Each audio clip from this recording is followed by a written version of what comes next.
These are the top 5 things that beginner bass players usually get it wrong. The first thing is where to place our thumb. So the right hand is our picking hand. And as many of you know, we're going to use the pizzicato technique.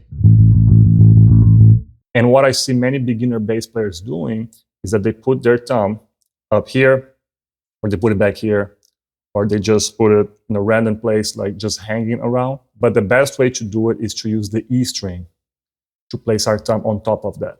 So we can play the G string, the D, and the A string while keeping the instrument nice and quiet. And then you might ask, how do we play the E string then? And for that, we can place our thumb on top of the pickup, or I like to just bring the thumb up while still touching the body of the bass. And that way, when I play the E string, I finish that movement by touching my thumb. And we can see here in a very short video, Joe Dart from Wolfpack, the way he uses the thumb. Let's just check it out for a second.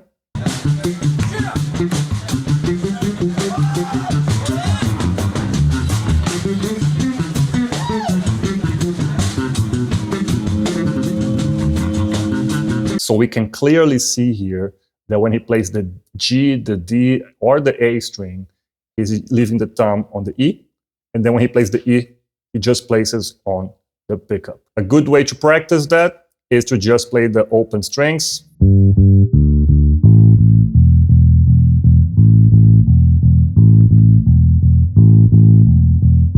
And try to transition between the E and the A string, the E and the D string. The second thing is also going to be about the right hand. I see many beginner bass players not really using the full range of the instrument. When we start learning the bass, we want to stay in the middle here. So we can use the neck pickup as a good reference point. We can play on top of it, and then we just go up and down. But we can also play on the bridge side, and we can play on the neck side. And those 3 regions are going to give us 3 different sounds, really. On this next video, we're going to see Jaco Pastorius playing on the neck and also on the bridge. And we can clearly hear the difference between those sounds. On the neck, we have a much warmer kind of sound.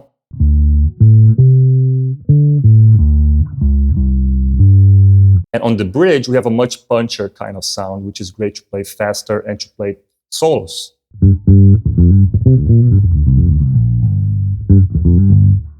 Let's check it out.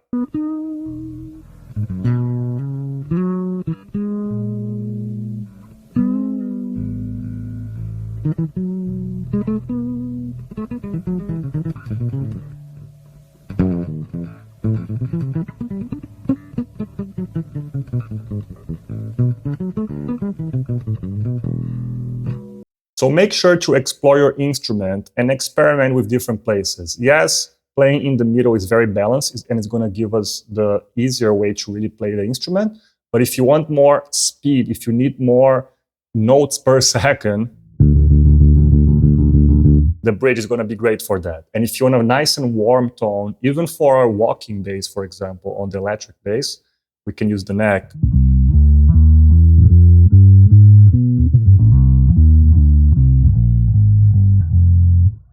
This is going to give us a very warm sound and closer to the sound of the wood itself, a little bit closer to what an upright bass would sound like. The third thing we're going to see is how to play your fret in the correct location.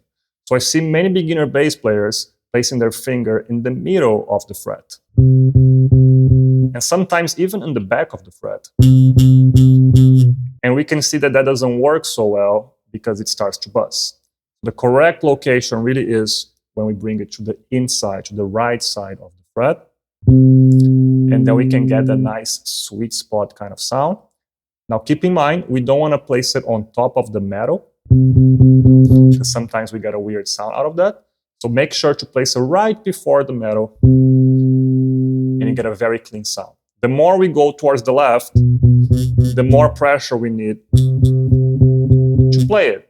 And what ends up happening is that the fret starts to buzz because we're not pressing hard enough. So a very quick exercise to work on that is just to play, for example, the 5, 6, 7, 8 of every single string, while focusing on getting that sweet spot.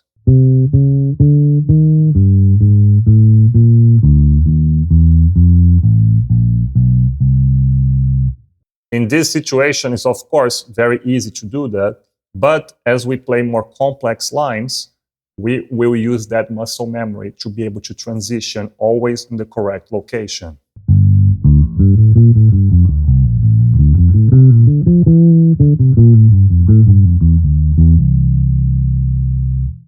So always try to get that sweet spot. The fourth, and in my opinion, the most important issue that I see many beginner bass players having is that they are practicing everything. They're practicing scales, they're practicing the songs, they're practicing their arpeggios, they're practicing technique, everything but practicing time. At the end of the day, the most important job for the bass player is to keep time. We can learn all the scales, all the approaches, all the fancy notes, but at the end of the day, if we don't have good time, nobody wants to play with us. So I always tell my students, your number one job is to get the drummer to like you. So if we get the drummer to enjoy playing with us, we're going to have a good time. Because if both the drummer and the bass player lock in, the band is going to sound great. Those two instruments are the rhythm section, and they really are the floor. They are the earth in which the band, the music, comes from. So we need to have clear understanding of how to keep time. And if that requires us to play a song by just playing the roots and nothing else, we will do that. It's better to just play very simple, but in time, than try to play more complex, but out of time. So if I'm playing a song,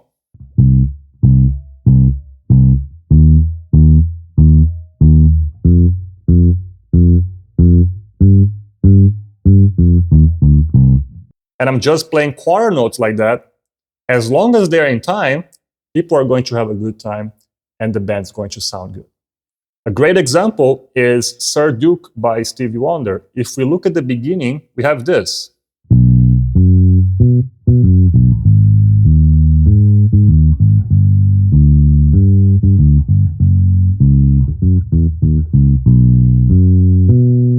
It's the same idea for the bass line, and it's very simple, but it keeps time perfectly.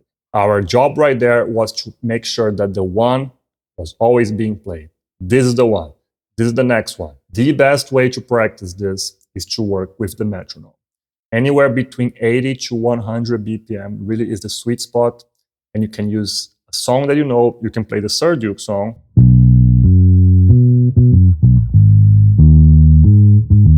With the metronome, you can just practice quarter notes, and then you can practice 8 notes.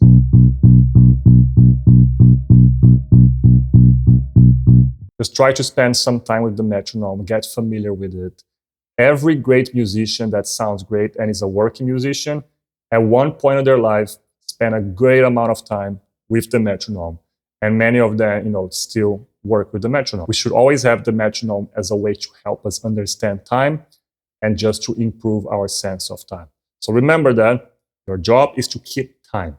Fifth and final issue really is not practicing consistently. So what I see a lot is beginners and also intermediary, even advanced players sometimes, but most of the time beginners, people that are just starting with the instrument and they want to learn the bass or any instrument really, and they choose to get a private teacher. They have lesson once a week, and then they say, I don't have time to practice during the week, so I'm just going to spend like 1 hour or 30 minutes on the Saturday, and then same thing on the Sunday, and then I'm going to go to my lesson. And that doesn't really work. We should always try to play a little bit every day. So a better plan than doing that would be to spend 5 to 10 minutes every day than to do a big chunk of time in just 1 or 2 days of the week. So if you just really go and get your bass for 15 minutes and just practice some scales, practice with the metronome, practice a bass line for a song that you like, anything. Just spend 15 minutes a day just with your instrument. Just take your time and just stay there. You will improve because you have to think about it in a very long-term kind of thing.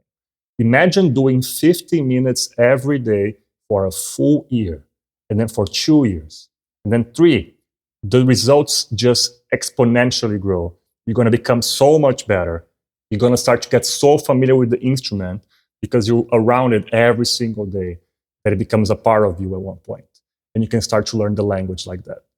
So those were my 5 things that I think people can always improve, especially beginners, something to keep an eye, something to think about when you're practicing. And as a final note here, I would say, remember that everything is a long-term goal.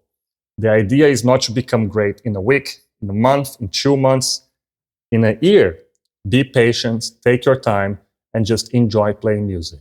Make sure to combine all of these things with learning songs. That's still the best way to learn your instrument. But just remember those 5 things while you learn a song. Is your thumb in the correct place? Are you using the full range of your instrument, of your right hand? Are you fretting correctly? Are you focusing on time? And how often are you practicing? I hope this helped, and I see you guys next one.